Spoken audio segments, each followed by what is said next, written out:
Pride and Prejudice by Jane Austen. Chapter 18. Till Elizabeth entered the drawing-room at Netherfield, and looked in vain for Mr. Wickham among the cluster of red coats there assembled, a doubt of his being present had never occurred to her. The certainty of meeting him had not been checked by any of those recollections that might not unreasonably have alarmed her. She had dressed with more than usual care, and prepared in the highest spirits for the conquest of all that remained unsubdued of his heart, trusting that it was not more than might be won in the course of the evening. But in an instant rose the dreadful suspicion of his being purposely omitted for Mr. Darcy's pleasure in the Bingleys' invitation to the officers, and though this was not exactly the case, the absolute fact of his absence was pronounced by his friend Denny, to whom Lydia eagerly applied, and who told them that Wickham had been obliged to go to town on business the day before, and was not yet returned, adding, with a significant smile, "I do not imagine his business would have called him away just now, if he had not wanted to avoid a certain gentleman here." This part of his intelligence, although unheard by Lydia, was caught by Elizabeth, and as it assured her that Darcy was not less answerable for Wickham's absence than if her first surmise had been just, every feeling of displeasure against the former was so sharpened by immediate disappointment that she could hardly reply with tolerable civility to the polite inquiries which he directly afterwards approached to make. Attendance, forbearance, patience with Darcy, was injury to Wickham. She was resolved against any sort of conversation with him, and turned away with a degree of ill-humour which she could not wholly surmount even in speaking to Mr. Bingley, whose blind partiality provoked her. But Elizabeth was not formed for ill-humour, and though every prospect of her own was destroyed for the evening, it could not long dwell on her spirits, and having told all her griefs to Charlotte Lucas, whom she had not seen for a week, she was soon able to make a voluntary transition to the oddities of her cousin, and to point him out to her particular notice. The first 2 dances, however, brought a return of distress. They were dances of mortification. Mr. Collins, awkward and solemn, apologizing instead of attending, and often moving wrong without being aware of it, gave her all the shame and misery which a disagreeable partner for a couple of dances can give. The moment of her release from him was ecstasy. She danced next with an officer, and had the refreshment of talking of Wickham, and of hearing that he was universally liked.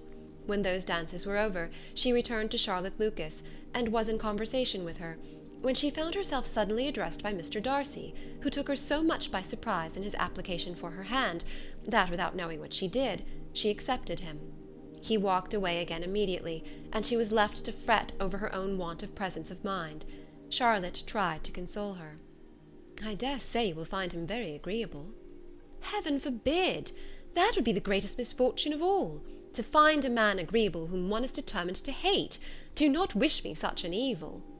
When the dancing recommenced, however, and Darcy approached to claim her hand, Charlotte could not help cautioning her in a whisper not to be a simpleton, and allow her fancy for Wickham to make her appear unpleasant in the eyes of a man of 10 times his consequence.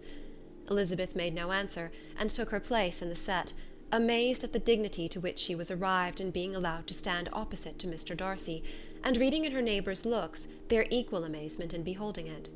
They stood for some time without speaking a word, and she began to imagine that their silence was to last through the 2 dances, and at first she was resolved not to break it, till, suddenly fancying that it would be the greater punishment to her partner to oblige him to talk, she made some slight observation on the dance. He replied, and was again silent. After a pause of some minutes, she addressed him a second time with, "It is your turn to say something now, Mr. Darcy. I talked about the dance, and you ought to make some sort of remark on the size of the room, or the number of couples." He smiled, and assured her that whatever she wished him to say should be said.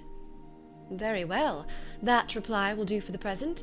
Perhaps by and by I may observe that private balls are much pleasanter than public ones. But now we may be silent." "Do you talk by rule, then, while you are dancing?" "Sometimes. One must speak a little, you know. It would look odd to be entirely silent for half an hour together, and yet, for the advantage of some, conversation ought to be so arranged as they might have the trouble of saying as little as possible." "Are you consulting your own feelings in the present case, or do you imagine that you are gratifying mine?" "Both," replied Elizabeth archly, "for I have always seen a great similarity in the turn of our minds.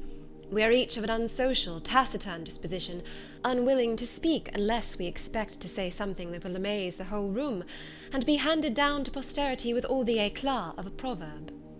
"This is no very striking resemblance of your own character, I am sure," he said. "How near it may be to mine, I cannot pretend to say. You think it a faithful portrait, undoubtedly." "I must not decide on my own performance." He made no answer, and they were again silent till they had gone down the dance, when he asked her if she and her sisters did not very often walk to Meryton. She answered in the affirmative, and, unable to resist the temptation, added, "When you met us there the other day, we had just been forming a new acquaintance." The effect was immediate. A deeper shade of hauteur overspread his features, but he said not a word, and Elizabeth, though blaming herself for her own weakness, could not go on. At length Darcy spoke, and in a constrained manner said, "Mr. Wickham is blessed with such happy manners as may ensure his making friends. Whether he may be equally capable of retaining them is less certain." "He has been so unlucky as to lose your friendship," replied Elizabeth with emphasis, "and in a manner which he is likely to suffer from all his life." Darcy made no answer, and seemed desirous of changing the subject. At that moment Sir William Lucas appeared close to them, meaning to pass through the set to the other side of the room, but on perceiving Mr. Darcy, he stopped with a bow of superior courtesy to compliment him on his dancing and his partner. "I have been most highly gratified indeed, my dear sir. Such very superior dancing is not often seen. It is evident that you belong to the first circles. Allow me to say, however, that your fair partner does not disgrace you, and that I must hope to have this pleasure often repeated, especially when a certain desirable event, my dear Eliza," glancing at her sister and Bingley, "shall take place. What congratulations will then flow in! I appeal to Mr. Darcy. But let not me interrupt you, sir. You will not thank me for detaining you from the bewitching converse of that young lady, whose bright eyes are also upbraiding me." The latter part of this address was scarcely heard by Darcy, but Sir William's allusion to his friend seemed to strike him forcibly, and his eyes were directed with a very serious expression towards Bingley and Jane, who were dancing together. Recovering himself, however, shortly, he turned to his partner, and said, "Sir William's interruption has made me forget what we were talking of." "I do not think we were speaking at all. Sir William could not have interrupted two people in the room who had less to say for themselves. We have tried 2 or 3 subjects already without success, and what we are to talk of next I cannot imagine." "What think you of books?" said he, smiling. "Books? Oh, no. I am sure we never read the same, or not with the same feelings." "I am sorry you think so. But if that be the case, there can at least be no want of subject. We may compare our different opinions." "No, I cannot talk of books in a ball-room. My head is always full of something else." "The present always occupies you in such scenes, does it?" said he, with a look of doubt. "Yes, always," she replied, without knowing what she said, for her thoughts had wandered far from the subject, as soon afterwards appeared by her suddenly exclaiming, "I remember hearing you once say, Mr. Darcy, that you hardly ever forgave, that your resentment, once created, was unappeasable. You are very cautious, I suppose, as to its being created?" "I am," said he, with a firm voice. "And never allow yourself to be blinded by prejudice?" "I hope not." "It is particularly incumbent on those who never change their opinion, to be secure of judging properly at first." "May I ask to what these questions tend?" "Merely to the illustration of your character," said she, endeavouring to shake off her gravity. "I am trying to make it out." "And what is your success?" She shook her head. "I do not get on at all. I hear such different accounts of you as to puzzle me exceedingly." "I can readily believe," answered he gravely, "that reports may vary greatly with respect to me, and I could wish, Miss Bennet, that you were not to sketch my character at the present moment, as there is reason for fear that the performance would reflect no credit on either." "But if I do not take your likeness now, I may never have another opportunity." "I would by no means suspend any pleasure of yours," he coldly replied. She said no more, and they went down the other dance and parted in silence, and on each side dissatisfied, though not to an equal degree, for in Darcy's breast there was a tolerable powerful feeling towards her, which soon procured her pardon, and directed all his anger against another. They had not long separated, when Miss Bingley came towards her, and with an expression of civil disdain accosted her.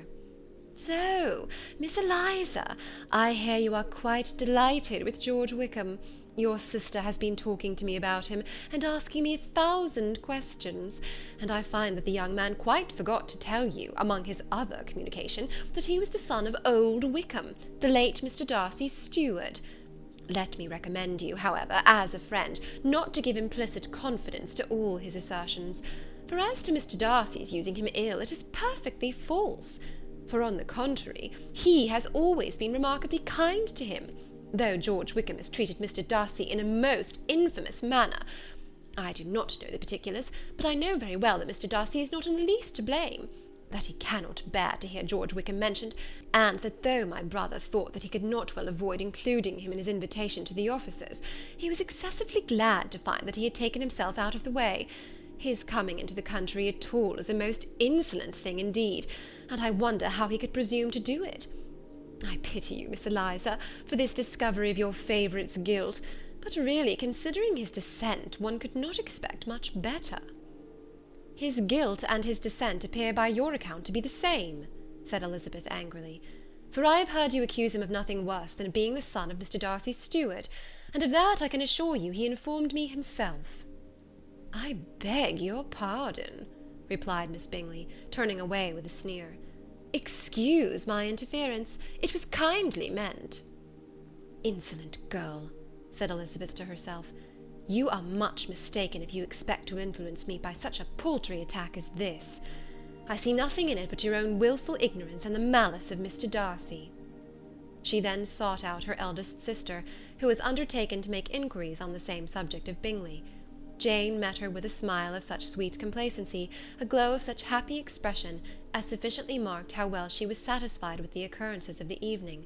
Elizabeth instantly read her feelings, and at that moment solicitude for Wickham, resentment against his enemies, and everything else, gave way before the hope of Jane's being in the fairest way for happiness. "I want to know," said she, with a countenance no less smiling than her sister's, "what you have learnt about Mr. Wickham, but perhaps you have been too pleasantly engaged to think of any third person, in which case you may be sure of my pardon." "No," replied Jane, "I have not forgotten him, but I have nothing unsatisfactory to tell you. Mr. Bingley does not know the whole of his history, and he is quite ignorant of the circumstances which have principally offended Mr. Darcy, but he will vouch for the good conduct, the probity, and honour of his friend, and is perfectly convinced that Mr. Wickham has deserved much less attention from Mr. Darcy than he has received, and I am sorry to say, by his account as well as his sister's, Mr. Wickham is by no means a respectable young man. I am afraid he has been very imprudent, and has deserved to lose Mr. Darcy's regard." "Mr. Bingley does not know Mr. Wickham himself?" "No, he never saw him till the other morning at Meryton." "This account, then, is what he has received from Mr. Darcy. I am satisfied. But what does he say of the living?" "He does not exactly recollect the circumstances, though he has heard them from Mr. Darcy more than once, but believes that it was left to him conditionally only." "I have not a doubt of Mr. Bingley's sincerity," said Elizabeth warmly, "but you must excuse my not being convinced by assurances only. Mr. Bingley's defence of his friend was a very able one, I dare say, but since he is unacquainted with several parts of the story, and has learnt the rest from that friend himself, I shall venture to still think of both gentlemen as I did before." She then changed the discourse to one more gratifying to each, and on which there could be no difference of sentiment. Elizabeth listened with delight to the happy, though modest hopes which Jane entertained of Mr. Bingley's regard, and said all in her power to heighten her confidence in it. On their being joined by Mr. Bingley himself, Elizabeth withdrew to Miss Lucas, to whose inquiry after the pleasantness of her last partner she had scarcely replied, before Mr. Collins came up to them, and told her with great exultation that he had just been so fortunate as to make a most important discovery. "I have found out," said he, "by a singular accident, that there is now in the room a near relation of my patroness. I happened to overhear the gentleman himself mentioning to the young lady who does the honours of the house the names of his cousin Miss de Bourgh, and of her mother Lady Catherine. How wonderfully these sort of things occur! Who would have thought of my meeting with, perhaps, a nephew of Lady Catherine de Bourgh in this assembly? I am most thankful that the discovery is made in time for me to pay my respects to him, which I am now going to do, and trust he will excuse my not having done it before. My total ignorance of the connection must plead my apology." "You are not going to introduce yourself to Mr. Darcy?" "Indeed I am. I shall entreat his pardon for not having done it earlier. I believe him to be Lady Catherine's nephew. It will be in my power to assure him that her ladyship was quite well yesterday se'nnight." Elizabeth tried hard to dissuade him from such a scheme, assuring him that Mr. Darcy would consider his addressing him without introduction as an impertinent freedom, rather than a compliment to his aunt, that it was not in the least necessary there should be any notice on either side, and that if it were, it must belong to Mr. Darcy, the superior in consequence, to begin the acquaintance. Mr. Collins listened to her with the determined air of following his own inclination, and when she ceased speaking, replied thus: "My dear Miss Elizabeth, I have the highest opinion in the world, in your excellent judgment, in all matters within the scope of your understanding, but permit me to say, that there must be a wide difference between the established forms of ceremony amongst the laity, and those which regulate the clergy, for give me leave to observe that I consider the clerical office as equal in point of dignity with the highest rank in the kingdom, providing that a proper humility of behaviour is at the same time maintained. You must therefore allow me to follow the dictates of my conscience on this occasion, which leads me to perform what I look on as a point of duty. Pardon me for neglecting to profit by your advice, which, on every other subject, shall be my constant guide, though in the case before us I consider myself more fitted by education and habitual study to decide on what is right than a young lady like yourself." And with a low bow he left her to attack Mr. Darcy, whose reception of his advances she eagerly watched, and whose astonishment at being so addressed was very evident. Her cousin prefaced his speech with a solemn bow, and though she could not hear a word of it, she felt as if hearing it all, and saw in the motion of his lips the words apology, Hunsford, and Lady Catherine de Bourgh. It vexed her to see him expose himself to such a man. Mr. Darcy was eyeing him with unrestrained wonder, and when at last Mr. Collins allowed him time to speak, replied with an air of distant civility. Mr. Collins, however, was not discouraged from speaking again, and Mr. Darcy's contempt seemed abundantly increasing with the length of his second speech, and at the end of it he only made him a slight bow, and moved another way. Mr. Collins then returned to Elizabeth. "I have no reason, I assure you," said he, "to be dissatisfied with my reception. Mr. Darcy seemed much pleased with the attention. He answered me with the utmost civility, and even paid me the compliment of saying that he was so well convinced of Lady Catherine's discernment as to be certain she could never bestow a favour unworthily. It was really a very handsome thought. Upon the whole, I am much pleased with him." As Elizabeth had no longer any interest of her own to pursue, she turned her attention almost entirely on her sister and Mr. Bingley, and the train of agreeable reflections which her observations gave birth to made her perhaps almost as happy as Jane. She saw her in idea settled in that very house, in all the felicity which a marriage of true affection could bestow, and she felt capable, under such circumstances, of endeavouring even to like Bingley's two sisters.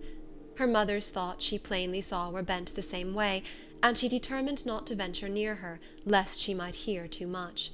When they sat down to supper, therefore, she considered it a most unlucky perverseness which placed them within one of each other, and deeply was she vexed to find that her mother was talking to that one person, Lady Lucas, freely, openly, and of nothing else but her expectation that Jane would soon be married to Mr. Bingley. It was an animating subject, and Mrs. Bennet seemed incapable of fatigue, while enumerating the advantages of the match. His being such a charming young man, and so rich, and living but 3 miles from them, were the first points of self-gratulation, and then it was such a comfort to think how fond the two sisters were of Jane, and to be certain that they must desire the connection as much as she could do. It was, moreover, such a promising thing for her younger daughters, as Jane's marrying so greatly must throw them in the way of other rich men. And lastly, it was so pleasant at her time of life to be able to consign her single daughters to the care of their sister, that she might not be obliged to go into company more than she liked. It was necessary to make this circumstance a matter of pleasure, because on such occasions it is the etiquette, but no one was less likely than Mrs. Bennet to find comfort in staying home at any period of her life. She concluded with many good wishes that Lady Lucas might soon be equally fortunate, though evidently and triumphantly believing there was no chance of it. In vain did Elizabeth endeavour to check the rapidity of her mother's words, or persuade her to describe her felicity in a less audible whisper, for, to her inexpressible vexation, she could perceive that the chief of it was overheard by Mr. Darcy, who sat opposite to them. Her mother only scolded her for being nonsensical. "What is Mr. Darcy to me, pray, that I should be afraid of him? I am sure we owe him no such particular civility, as to be obliged to say nothing he may not like to hear." "For heaven's sake, madam, speak lower. What advantage can it be for you to offend Mr. Darcy? You will never recommend yourself to his friend by so doing." Nothing that she could say, however, had any influence. Her mother would talk of her views in the same intelligible tone. Elizabeth blushed and blushed again with shame and vexation. She could not help frequently glancing her eye at Mr. Darcy, though every glance convinced her of what she dreaded, for though he was not always looking at her mother, she was convinced that his attention was invariably fixed on her. The expression of his face changed gradually from indignant contempt to a composed and steady gravity. At length, however, Mrs. Bennet had no more to say, and Lady Lucas, who had been long yawning at the repetition of delights which she saw no likelihood of sharing, was left to the comforts of cold ham and chicken. Elizabeth now began to revive, but not long was the interval of tranquillity, for when supper was over, singing was talked of, and she had the mortification of seeing Mary, after very little entreaty, preparing to oblige the company. By many significant looks and silent entreaties did she endeavour to prevent such a proof of complaisance, but in vain. Mary would not understand them. Such an opportunity of exhibiting was delightful to her, and she began her song. Elizabeth's eyes were fixed on her with most painful sensations, and she watched her progress through the several stanzas with an impatience which was very ill rewarded at their close. For Mary, on receiving, amongst the thanks of the table, the hint of a hope that she might be prevailed on to favour them again, after the pause of half a minute, began another. Mary's powers were by no means fitted for such a display. Her voice was weak, and her manner affected. Elizabeth was in agonies. She looked at Jane to see how she bore it, but Jane was very composedly talking to Bingley. She looked at his two sisters, and saw them making signs of derision at each other, and at Darcy, who continued, however, imperturbably grave. She looked at her father to entreat his interference, lest Mary should be singing all night. He took the hint, and when Mary had finished her second song, said aloud, "That will do extremely well, child. You have delighted us long enough. Let the other young ladies have time to exhibit." Mary, though pretending not to hear, was somewhat disconcerted, and Elizabeth, sorry for her, and sorry for her father's speech, was afraid her anxiety had done no good. Others of the party were now applied to. "If I," said Mr. Collins, "was so fortunate as to be able to sing, I should have great pleasure, I am sure, in obliging the company with an air, for I consider music as a very innocent diversion, and perfectly compatible with the profession of a clergyman. I do not mean, however, to assert that we can be justified in devoting too much of our time to music, for there are certainly other things to be attended to. The rector of a parish has much to do. In the first place, he must make such an agreement for tithes as may be beneficial to himself, and not offensive to his patron.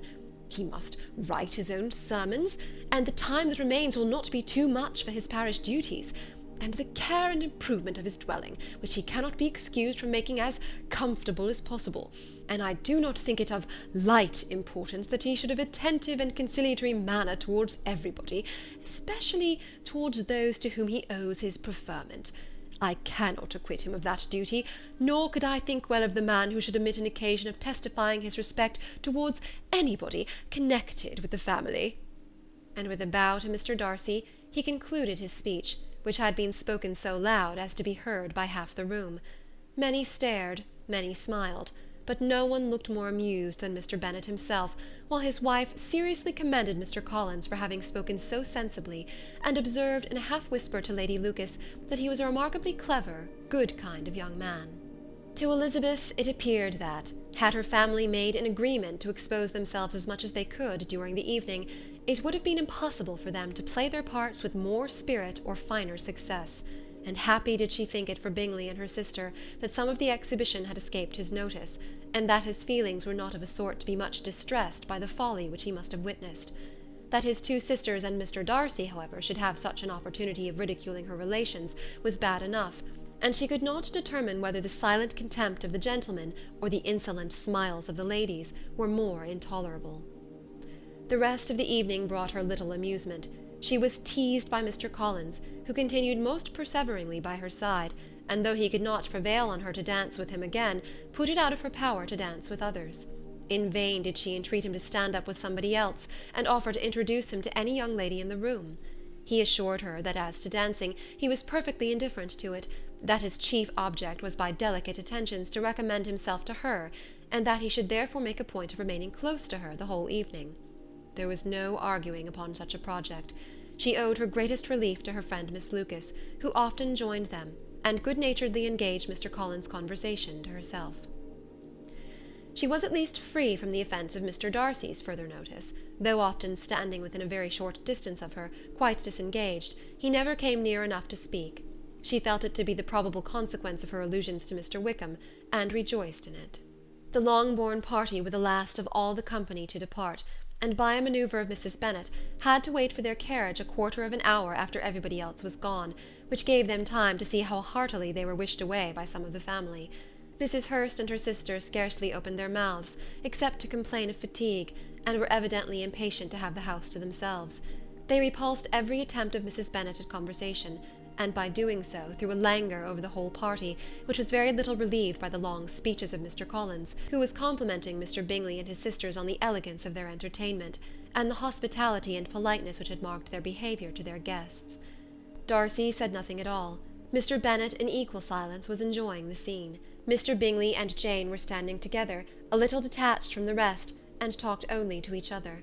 Elizabeth preserved as steady a silence as either Mrs. Hurst or Miss Bingley, and even Lydia was too much fatigued to utter more than the occasional exclamation of "Lord, how tired I am!"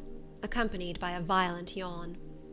When at length they arose to take leave, Mrs. Bennet was most pressingly civil in her hope of seeing the whole family soon at Longbourn, and addressed herself especially to Mr. Bingley, to assure him how happy he would make them by eating a family dinner with them at any time, without the ceremony of a formal invitation. Bingley was all grateful pleasure, and he readily engaged for taking the earliest opportunity of waiting on her, after his return from London, whither he was obliged to go the next day for a short time.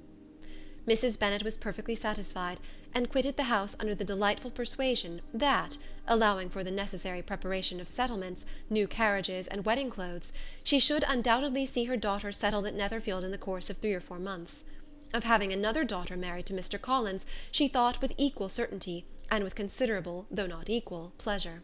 Elizabeth was the least dear to her of all her children, and though the match and the man were quite good enough for her, the worth of each was eclipsed by Mr. Bingley and Netherfield. End of chapter 18.